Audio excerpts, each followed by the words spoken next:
Michael, very good to see you. You posted an intriguing Instagram today. We're recording this on Tuesday morning about the Epstein files. And you mentioned that Kash Patel and Don Bongino, the number one and the number two at the FBI, respectively, have been hoisted by their own petard. They've been initially part of the conspiracy theorists demanding the release of the Epstein files and the Epstein client list. And now, of course, Pam Bondi at the Department of Justice has said there's nothing to see here. There is no client list. He definitely killed himself. It wasn't murder. And now the people that were very much at the forefront of the conspiracy have had to accept that it is indeed so. So what are your thoughts about all this? I really want to unpack Jeffrey Epstein with you. I know you spent a lot of time with him, and I really want to understand it. And also, so interesting to me that the DOJ literally released, or Axios got the story, the initial story about the DOJ saying this exactly 6 years from when Epstein was arrested at Teterboro Airport. It was July the 6th, 2019. And I was just checking today when he was arrested, and it was exactly 6 years after they released the statement. Just to fill in some details, he left his apartment in Paris and got into his Maybach to go to the airport. Nice detail. Most expensive Mercedes, I think. And called me. And called you? Whoa, okay. Yes. Okay, now yes. I'm really paying attention. Right. To arrange breakfast the next morning. So this was a Saturday to arrange breakfast on Sunday. We never had that breakfast, of course. He arrived at the airport and then was immediately arrested. So how did you find out that he wasn't able to meet you for breakfast?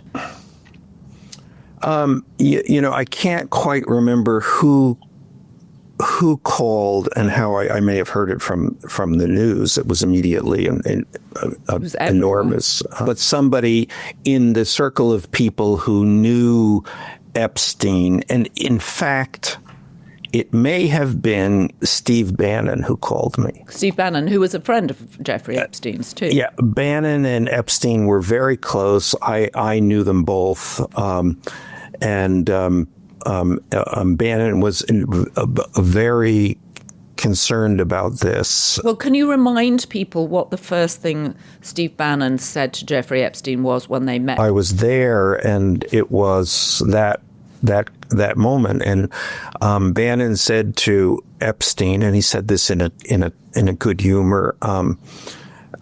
He said during the campaign, it would be the 2016 campaign, you, meaning Jeffrey Epstein, were the only person I was afraid of. Meaning that he had stories about Donald Trump that, should they surface. Yes, Bannon felt that the one person who had the goods on Donald Trump was Jeffrey Epstein. So we had Anthony Scaramucci on the podcast on Tuesday morning. He said this doesn't smell right, something definitely odd about this. Elon definitely thinks there's something between Trump and Epstein. You should ask Michael Wolff. So we're asking you, tell us about the relationship between Jeffrey Epstein and Donald Trump, but how significant is this statement from the DOJ that there is no client list? Are they passing words? Well, I think, Pam Bondi, let's understand the context in which she functions. She takes instructions. So the idea of an independent attorney general no longer exists. And my understanding is that when the White House team, the inner Trump circle, had the initial discussion with her about taking this job. And remember, the first choice was Matt Gaetz. then he was pushed out for all kinds of. Well, he was pushed out for his own shenanigans with underage girls and drugs. Yes, interlocking scandals, so she was the second choice, and she was rather forthrightly told, "Your job, we're not doing this anymore like they used to do it." An independent attorney general, always or often at loggerheads with the White House.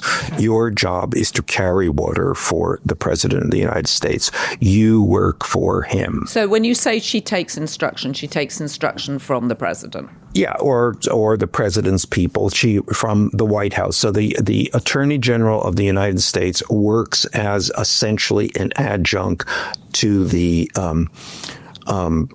West Wing, to people in the West Wing. They are her superiors, and I think it was, she accepted this. She was going to be Donald Trump's lawyer, not the nation's highest ranking law enforcement officer, but Donald Trump's lawyer. Okay, so she's not like Jeff Sessions, who got appointed as first Attorney General during Trump 1 and promptly recused himself from pretty much everything that was going on and turned out to be a great disappointment to Trump. Right. She's not like even the others. Even Bill Barr, who was certainly carried his share of water, was still there trying to at least maintain the pretense of some independence, successfully or not. But she doesn't. She doesn't maintain. There virtually is no pretense. And Bill Barr, who has a strange connection to the Epstein story because his father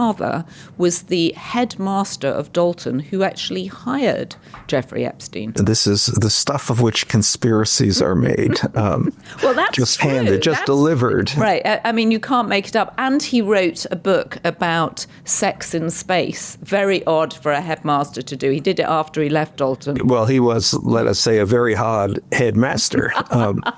And Jeffrey Epstein, without a college degree, was a very odd teacher in an expensive private school. In any school. True. And he didn't last very long, although he obviously liked underage pupils. Whatever.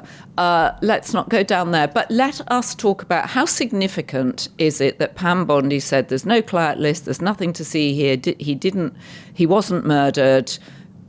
We're putting this to bed. Well, I think has been this peculiar tension of the right wing, of a lot of the MAGA base propounding this conspiracy theory about Jeffrey Epstein. And in their mind, this was a bunch of Democrats. Remember, Bill Clinton was very close to, or for a period was very close to Jeffrey Epstein. Larry Summers. There was a whole range of Democrats. And pay no attention to that there was a whole range of Republicans too. They were very focused on this, and not focused. And I really don't know what could be going through their heads on the fact that Jeffrey Epstein's closest relationship in life was with Donald Trump. That these were two guys joined at the hip for a good 15 years. They did everything together. And this is from sharing, pursuing women, hunting women, sharing at least one girlfriend for at least a year, in this kind of, rich guy relationship with each other's planes. To Epstein advising Trump on his taxes, how to cheat on his taxes. They were, I dare say, they kind of loved each other. These were